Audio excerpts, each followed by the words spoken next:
I'm trying to drill in on the impact of the international students.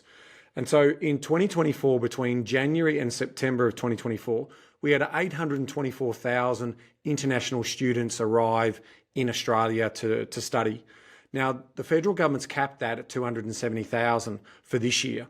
We've seen the University of Melbourne come out and say they've had an 18% fall in terms of the capacity that they're allowed to take, at a net loss of $50 million for the country. And we've got to also remember this is a $50.5 billion industry for Australia.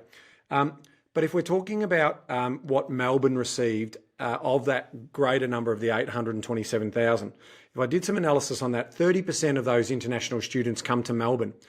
And so, if we talk about what that was out of the 824,000, that's 247,000.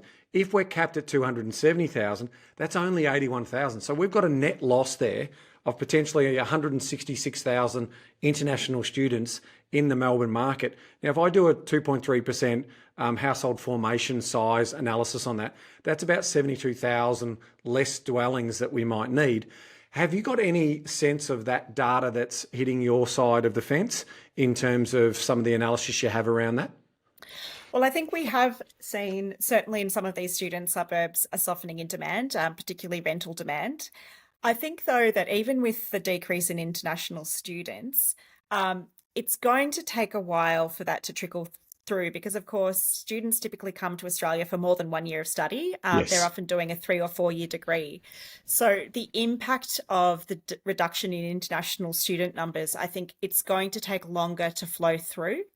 Okay. At the same time, we're still seeing population growth from other quarters. And in the case of Melbourne, it's not just international migration. No. Melbourne is now one of the most affordable cities to live in. We have the second lowest cost of rents behind only Hobart.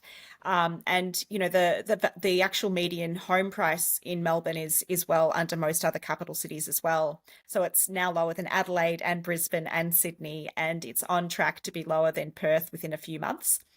And so that's going to drive more interstate migration into Melbourne as well. So I think, there's sort of this sweet spot now in Melbourne potentially where even though, of course, the property taxes and the compliance are a massive headache for a lot of investors, there's still a lot of value. And I think that for a longer term capital growth outlook, I think there's reasons to be quite optimistic. Couldn't agree more. Mm.